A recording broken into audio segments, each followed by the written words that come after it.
possamos ter um tempo de meditação na palavra de Deus. E hoje eu gostaria de começar uma série de estudos sobre oração, ou eu vou dar este título: Uma vida de oração. E vou convidar os irmãos a abrir a palavra de Deus em Romanos capítulo 1, verso 16. Vou tentar ser um pouco mais calmo. Tomei umas aspirinas. Estou a brincar convosco. Está bem? Tentar seguir a estrutura. E quero partilhar com os irmãos o que está no meu coração. E vamos ter aqui uma conversa. Romanos 1, vou chegar mais para o lado. Versículo 16. Todos já abriram? Quem não trouxe Bíblia? Levanta o braço. Está multado. Não. Romanos 1,16 diz assim. Eu vou seguir também esta tradução. Porque eu não me envergonho do Evangelho, pois ele é o poder de Deus para a salvação de todo aquele que crê. Primeiro do judeu e também do grego. Irmãos, o apóstolo Paulo estava a dizer assim: eu não me envergonho do Evangelho. Bem, não me envergonho do Evangelho é diferente de não me envergonho dos evangélicos. Não me envergonho do Evangelho é diferente de não me envergonho do que é dito em nome do Evangelho. Não me envergonho do Evangelho é de facto diferente de não me envergonho da subcultura dos evangélicos. Não me envergonho do Evangelho, de facto, é diferente de não me envergonho da cultura religiosa que foi construída a partir do Evangelho. Porque confesso, nesta noite, a cada um de vocês, que de algumas destas coisas eu tenho vergonha. Paulo disse: mas eu não me envergonho do Evangelho de Jesus Cristo. Do Evangelho da graça de Deus, do Evangelho que trouxe Jesus Cristo à cruz do Calvário.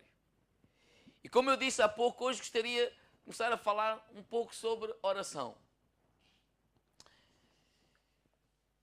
Isto que é assim tão difícil. Tão difícil porquê? Porque quando nós pensamos em ir orar antes para a cama, antes de ir dormir, adormecemos antes de começar a orar. Não sei se isso já aconteceu com alguém. Difícil porque por vezes nos ajoelhamos para orar e quando damos conta... Eu não sei se alguém aqui pode confessar que já adormeceu. Claro que não. Sou eu. Com os tempos parece que a oração tornou-se uma prática desinteressante.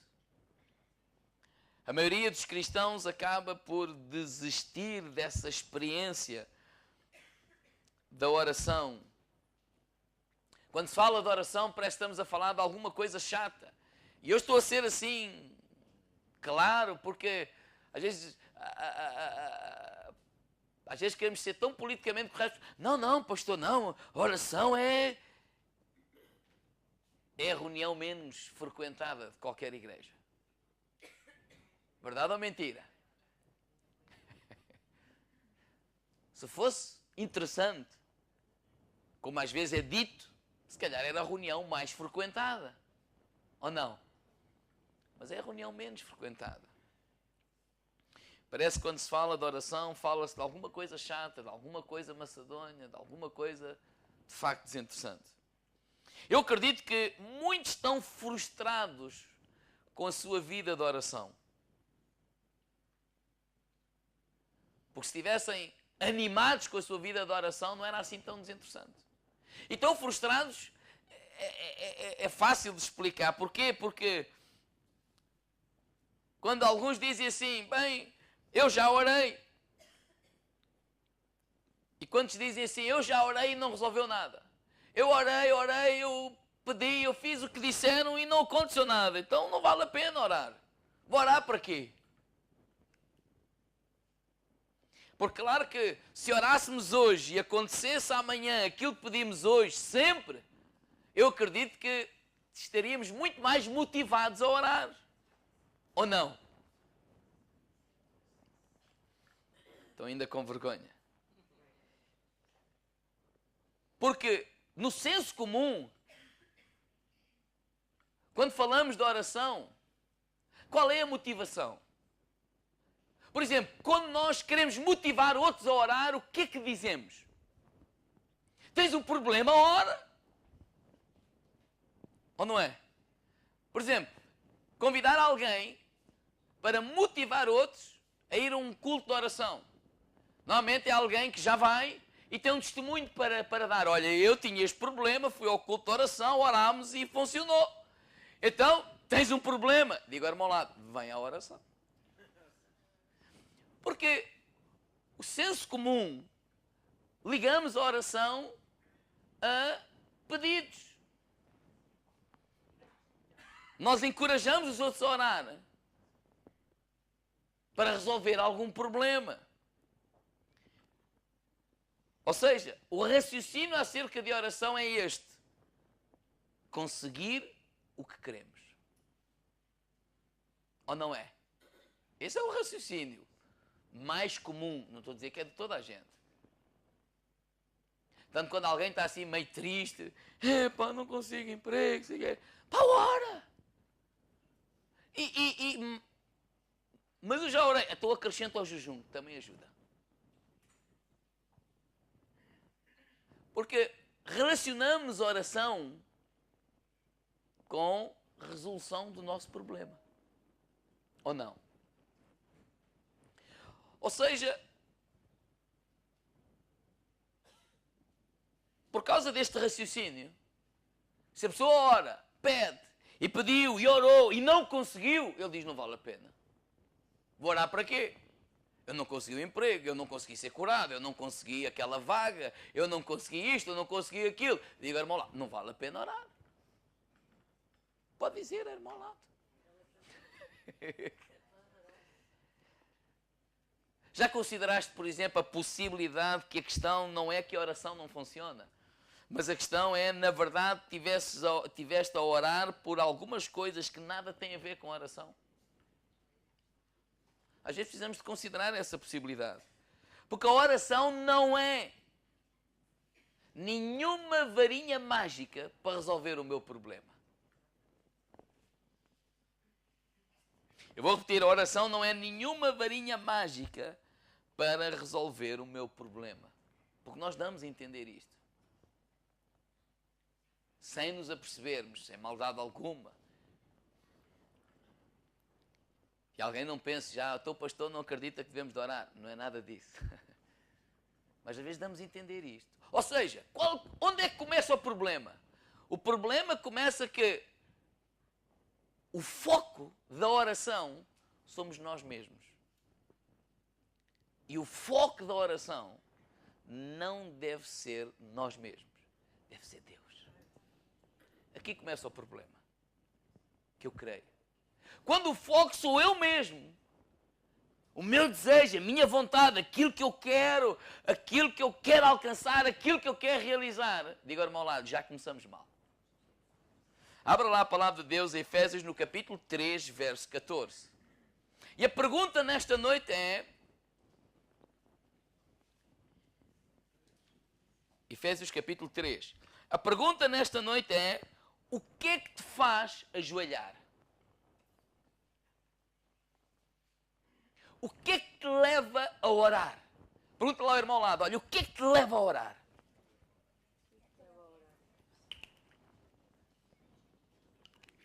O que é que te faz ajoelhar? Bem, o apóstolo Paulo, em Efésios, no capítulo 3, versículo 14, ele faz esta oração pelos Efésios.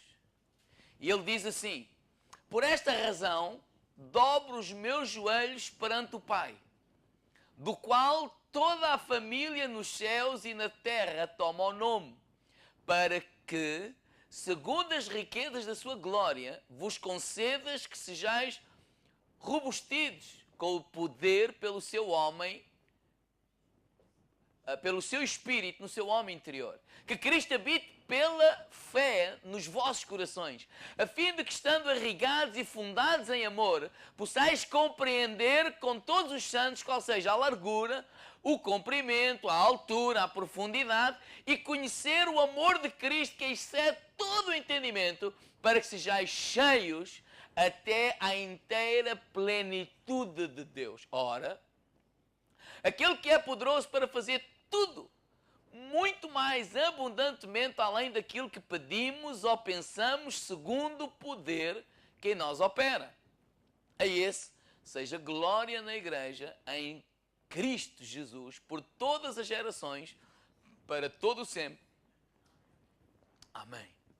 O apóstolo Paulo disse, olha, esta é a razão pela qual eu me coloco de joelhos.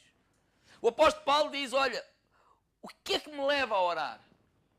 Qual é a minha motivação? Qual é o meu desejo? E ele, resumidamente, ele disse, olha, que todas as pessoas experimentem a salvação. Que todas as pessoas possam experimentar a plenitude do propósito de Deus nas suas vidas. Era isso que levava o apóstolo Paulo a orar. Aquilo que faz com que Paulo ore é desejar que todas as pessoas sejam salvas. Mas isso, para o apóstolo Paulo, era o quê?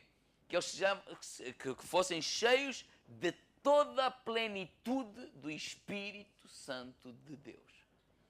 É como, por exemplo, no versículo 16, ele começa logo assim, o apóstolo Paulo diz assim, olha, eu oro para que o vosso homem interior seja fortalecido. Eu oro para que o vosso homem interior seja forte. E porquê é que ele quer, ou deseja, ou ora para que o homem interior daquele povo fosse forte? Para que Cristo tenha controle do seu homem interior. Olha, eu oro para que o teu homem interior seja forte. E porquê é que ele ora para que o homem interior seja forte?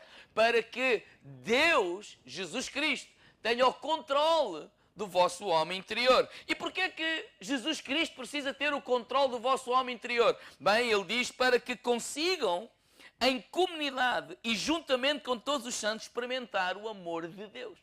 Experimentar a largura, a profundidade e conhecer esse amor de Deus. Quer dizer que quando o nosso espírito, o nosso homem interior é forte, quando Jesus controla o nosso homem interior, nós, com a ajuda e em comunhão com os outros irmãos, nós vamos experimentar e vamos conhecer o amor de Deus na nossa vida. E porquê é que precisamos conhecer o amor de Deus na nossa vida? Porque só assim vocês serão cheios de toda a plenitude de Deus. Ou seja, só assim vocês vão ser salvos. Isto não é algo fácil. Não é algo que façamos por nós mesmos. Então ele diz no versículo 20. O que é que ele diz no versículo 20? Deus, quem é que é? Diga, irmão lá, Deus é poderoso para fazer muito mais, além daquilo que podemos, pensamos ou imaginamos. Isto que ele está a falar. Ou seja, que nós precisamos cheios de toda a plenitude de Deus. Não é algo que está nas nossas mãos, mas Deus é poderoso para fazer isso muito mais na nossa vida.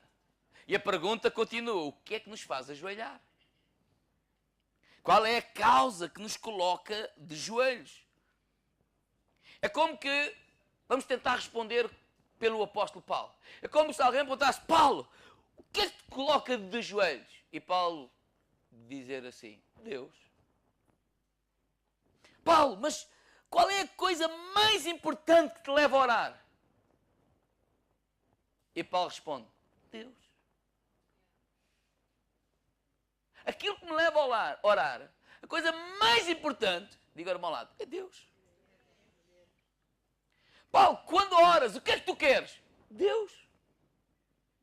Eu quero Deus. Eu quero experimentar Deus. Eu quero conhecer Deus. Eu quero ter uma experiência com Deus.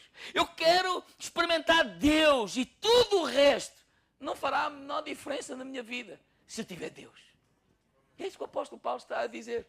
Paulo está a dizer assim, olha, é indiferente. O que é indiferente, Paulo? Olha, é indiferente se eu estou a viver um tempo em que sou pobre ou que sou rico. Desde que eu tenha Deus, isso é indiferente. É indiferente se eu estou doente ou se eu estou curado. É indiferente. É indiferente se eu vou ter dinheiro ou não vou ter dinheiro. Porquê? Porque se eu tiver Deus, isso para mim tudo isso é secundário. Ele não está a dizer que isto não é importante. Ele está a dizer é que tudo isso é secundário. Ou seja, o que eu quero é ser cheio de toda a plenitude de Deus. E se eu for cheio de toda a plenitude de Deus, eu não vou precisar mais nada. Ou seja, eu vou chegar àquele estágio em que nada mais importa, porque temos Deus. O mais importante. Quando eu oro, eu digo, Deus, eu quero experimentar isso. Isso o quê? Essa experiência com Deus que vai tornar secundário todas as outras coisas. É isso que nós precisamos de experimentar. Na linguagem de Jesus, por exemplo, eu quero a comida que sacia para sempre a minha fome e a bebida que sacia para sempre a minha sede. Na linguagem do apóstolo Paulo, eu quero chegar àquele estágio em que tenho contentamento em toda e qualquer circunstância. Por isso ele diz lá nos Filipenses, no capítulo 4, não precisa de abrir, versículo 12, o que é que o apóstolo Paulo diz? Ele diz o seguinte, sei estar abatido, sei também ter abundância, em toda a maneira e em todas as coisas estou instruído, tanto a ter fartura como a ter fome, tanto a ter abundância como a padecer necessidade. Quer dizer, eu quero chegar àquele estágio que eu não estou a dizer que não é importante isto ou aquilo. O que ele quer dizer é que aprendeu a viver em qualquer circunstância. Quer dizer que não são as circunstâncias que determinam a minha vida, não são as circunstâncias que determinam a minha atitude. Quando eu estou cheio de Deus, eu posso todas as coisas naquele que me fortalece. Se eu estou doente, eu posso todas as coisas naquele que me fortalece. Se eu estou curado, eu posso todas as coisas daquele que fortalece. Não é a circunstância que determina a minha maneira de viver ou a minha atitude, desde que eu tenha Deus.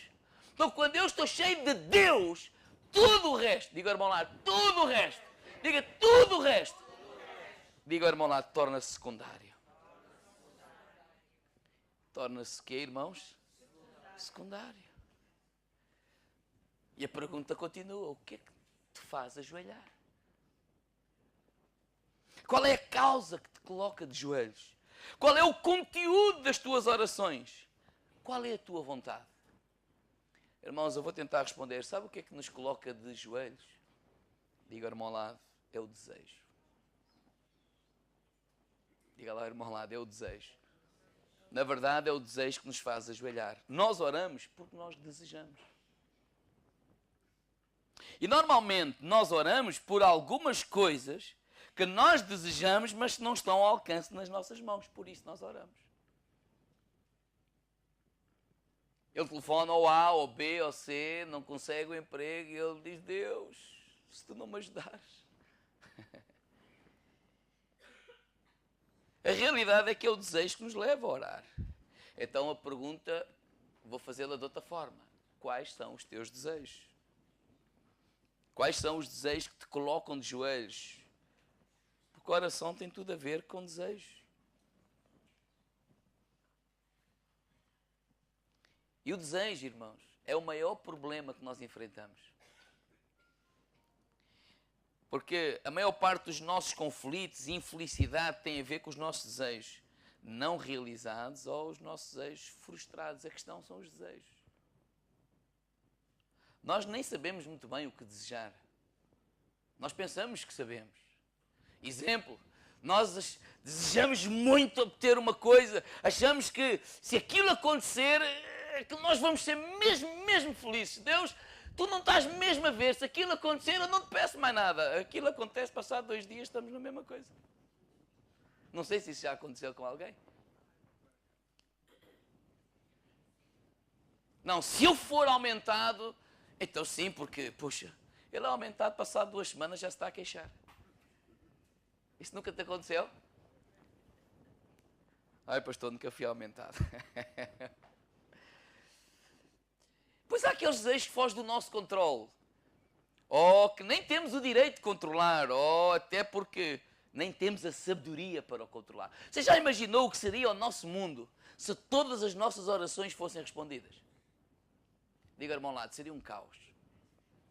Olha, 3 homens a orar pela mesma loura.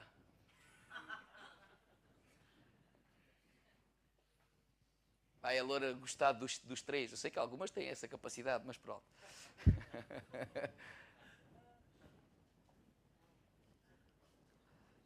O moço chega, vai à igreja e tal, passa para a morena, bate-lhe assim uma coisa no coração, e ele chega à casa, ajoelha-se e diz, oh Deus, é ela.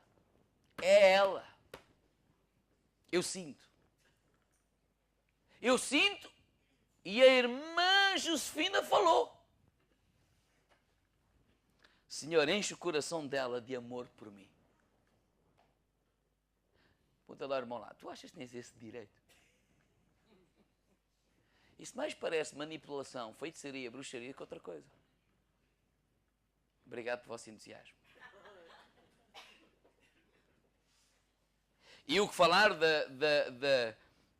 daquelas pessoas que nós amamos, mas que fazem coisas que nós não gostamos. E às vezes o tipo de oração é Deus, que Ele faça aquilo que eu quero. Isto não é importante se é isso que Ele quer ou não. Nós achamos que eu e Deus vamos manipular e obrigar a outra pessoa a fazer o que eu quero. Disse-me uma galera ao meu lado, e olha que isso é mais parecido com outra coisa do que oração.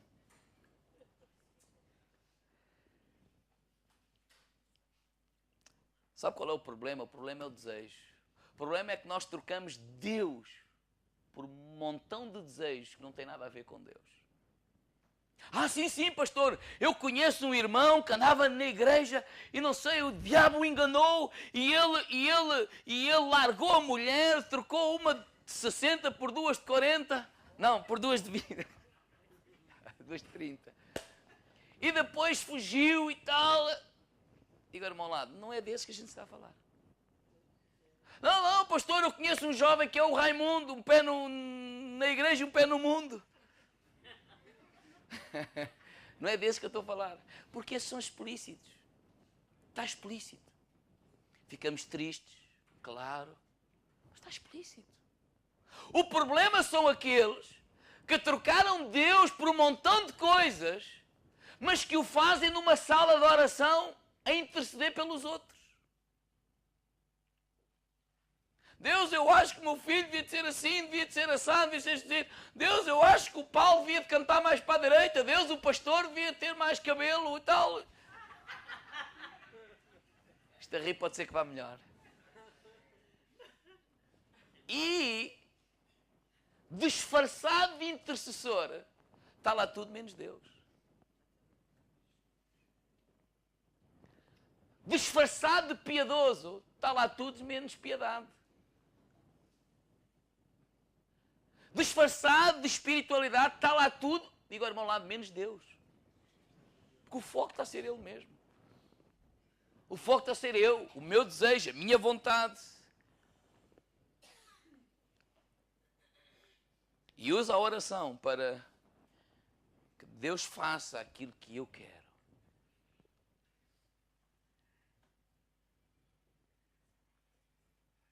Irmãos, a oração não é uma licença para pedirmos a Deus o que quisermos. A oração não é informar Deus das nossas vontades. A oração é a maneira como nós distinguimos os nossos corações, distinguimos nos nossos corações os desejos de Deus para nós e os nossos desejos para com Deus. Ou seja, a oração é um exercício de dizer para Deus, olha Deus, está aqui todos os meus desejos. Agora, eu sei que a minha plena felicidade não depende da satisfação de todos os meus desejos. Portanto, eu venho a Ti em oração para consagrar a Ti todos os meus desejos e pedir, todavia, não se faça a minha vontade, mas a Tua vontade. O foco, diga ao irmão lado, é Deus. Diga lá ao irmão lado, o foco é Deus. Em outras palavras, a oração é o recurso que temos para que o nosso coração seja purificado dos nossos desejos maus. E para terminar, vamos abrir em Salmo 37, verso 4.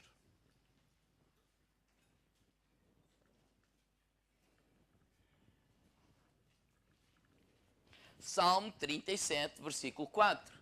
O que é que diz a palavra de Deus? Deleita-te também no Senhor, e Ele te concederá o que deseja o teu coração. Vamos dizer assim, o que é que este versículo não diz?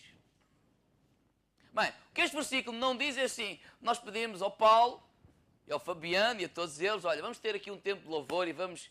Quem é que acredita que Deus se agrada do nosso louvor? Levanta o braço. Quem é que acredita que Deus fica feliz do nosso louvor? Então vamos ter aqui um tempo de louvor, porque até nós queremos que Deus fique feliz connosco. Então a gente, antes de pedir, a gente vai lá e agradece muito. Oh Deus, eu te amo, oh Deus, maravilhoso, oh Deus, oh Deus, oh Deus. E então a gente dá assim uma polidela, dá assim umas graxas e tal, e depois diz assim, agora é hora de pedir. Diga agora ao lado, isso é o que este versículo não diz. Ou seja, não diz se nós bajularmos muito a Deus, Ele vai ficar contente connosco e vai nos dar tudo o que nós queremos. Diga ao lado, não é assim. Pelo contrário. Irmãos, o que este versículo diz é, enquanto nós estamos de joelhos na presença de Deus, e que o foco não somos nós, mas o foco é Deus, colocamos nos inteiros, sabe o que é colocar nos inteiros? É com tudo. Não tem problema falar dos nossos desejos, não tem problema falar dos nossos sonhos, não tem problema falar das nossas ambições, mas colocamos todos inteiros na presença de Deus e derramamos o nosso coração na presença de Deus. E quando o foco não sou eu, mas o foco é Deus, Deus vai conseguir trocar os meus desejos pelos desejos dele. E quando Ele troca os meus desejos pelos desejos dele, diga ao irmão ao lado, então sim, Ele vai conceder os desejos que está no teu coração. Porque não são mais os teus, são os dele.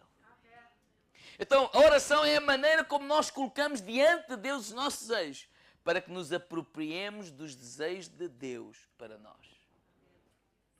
O início da oração é isso. A oração não é nenhuma ferramenta para convencer Deus a fazer o que nós queremos. Quando nós temos esta mentalidade, então vamos ficar frustrados com a nossa vida de oração. Então vamos dizer que não funciona, vamos dizer que é uma seca, vamos dizer que é uma perda de tempo, porque o foco somos nós. Mas o foco é Deus. O foco é Deus. Sempre foi e sempre será. A oração é como nós nos submetemos ao que Deus quer fazer em nós, por nós, através de nós e apesar de nós. Eu vou repetir. A oração é a maneira com que nós nos submetemos a Deus.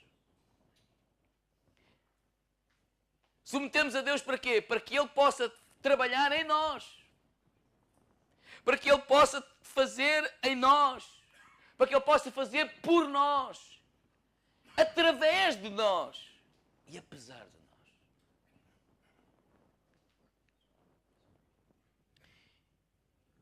Então, podemos começar a terminar. O grupo louvor pode vir até aqui. E deixa-me eu fazer esta pergunta. O que é que te coloca de joelhos?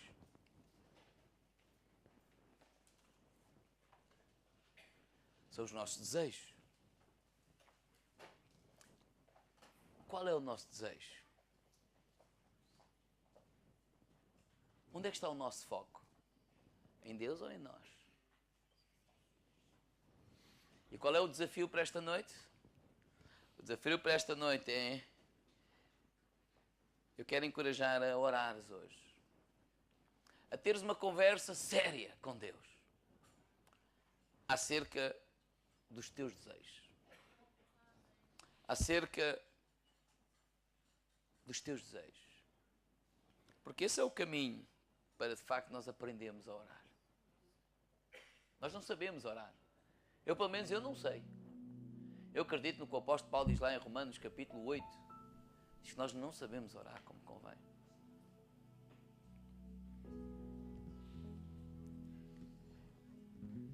Irmãos, quando o foco somos nós já desviamos do alvo.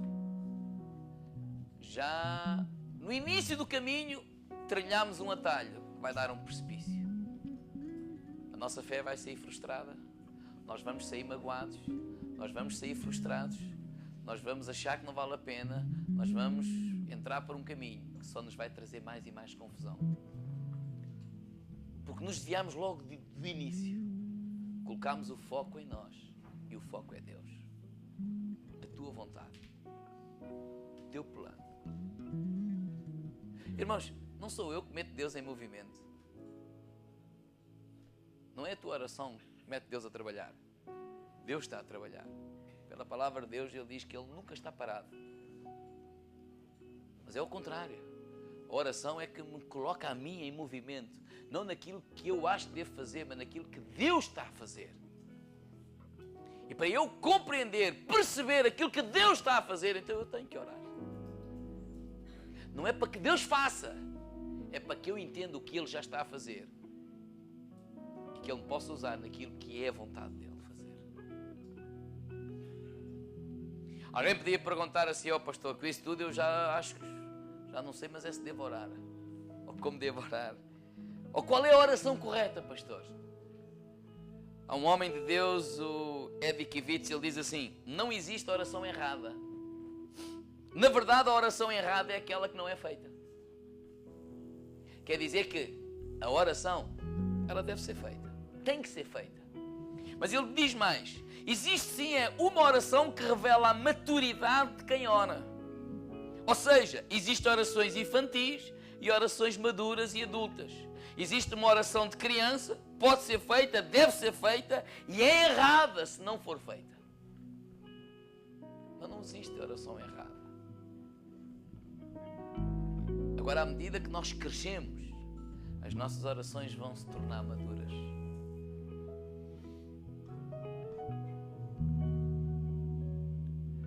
Quando eu olho para o Gonçalo, ele pensa que todo o mundo gira à sua volta. E mais ou menos. Mas eu já cresci o suficiente para perceber que o mundo não gira à minha volta. Quem é que já percebeu isso? Então nós achamos e fazemos orações, não são erradas, são apenas infantis. Oh Senhor, no dia do casamento, ia dizer da minha filha, não, ainda é cedo, da tua filha. No dia do casamento do meu filho, Senhor, que não chova. Não tem problema. Deus vai parar todo o universo. E eu já estou a ouvir alguém a dizer assim: ah, pastor, mas eu orei e não choveu. Glória a Deus. Ainda bem. Quem é que está a perceber? Ainda bem.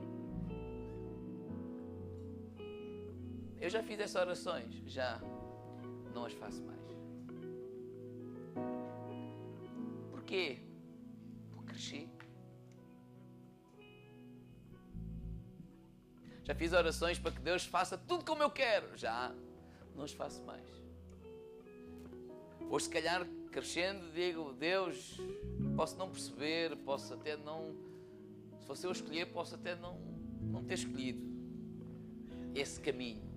Mas uma coisa eu sei, é que o caminho que tu tens para mim é melhor que aquele que eu posso até ter escolhido. Porque eu confio em ti. Eu posso achar que aquilo que eu estou a viver é desconfortável, e até é. Mas eu já cheguei àquele estágio que eu aprendi a contentar-me.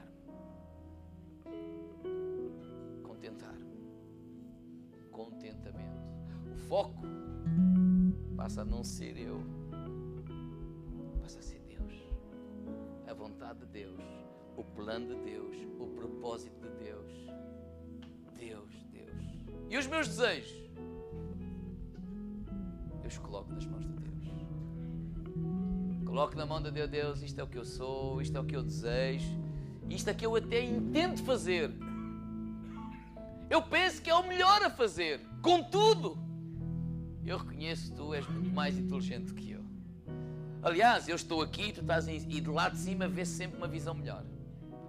E tu consegues ver qual é o melhor caminho. Eu aqui acho que é este, mas tu lá em cima, o teu GPS vê muito mais. E eu me submeto à tua vontade, Senhor. Eu não ficar ali, não, no nome de Jesus, aquilo é meu, em nome de Jesus. E aí de alguém que me tira. E tantas coisas que nós teimámos ir, mesmo quando estávamos a perceber que não era para ir. E aquilo só nos trouxe dissabores. Mas também aprendemos com isso, não é? Mas eu achava que era o melhor para mim. Hoje, eu reconheço que aquilo que eu acho que é melhor, termino dizendo, mas apesar disso, Senhor, a tua vontade, de facto, é sempre o melhor. E se ela for esta, eis-me aqui. Se não for, eis-me aqui. Ter dinheiro ou não ter, não determina a minha atitude. Estar doente ou estar curado, não determina a minha atitude. Conseguir isto ou não conseguir, não determina a minha atitude, nem a minha caminhada contigo. Porque eu aprendi que se eu tiver a ti, tudo o resto é secundária. Tudo o resto é secundária. Tudo o resto é secundária. Vamos ficar de pé. E eu quero te convidar a levantar o teu braço para o céu.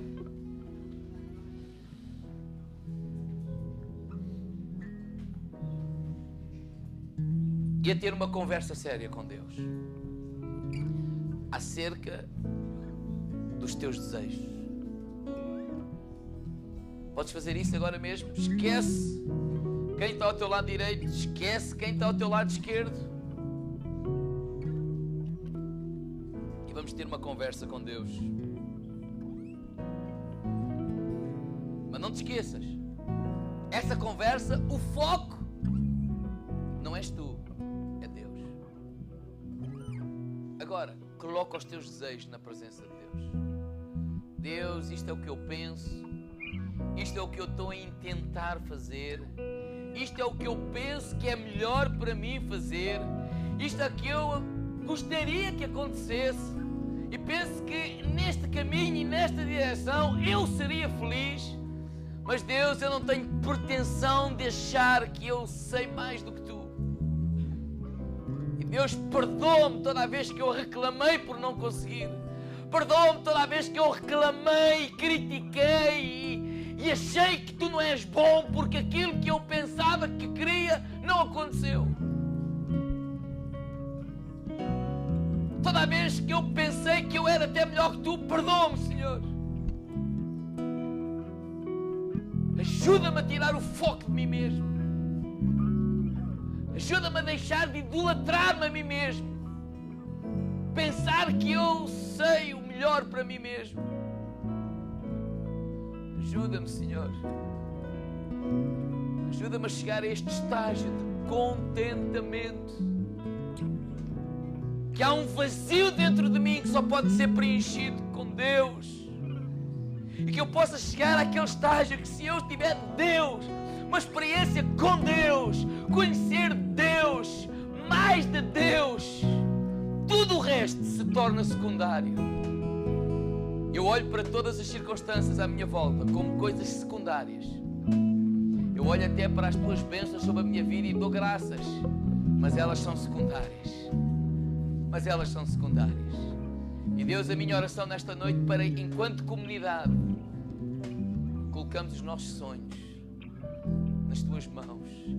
Colocamos os nossos desejos. Como pastor também tenho desejos, Senhor. Mas eu os coloco nas tuas mãos.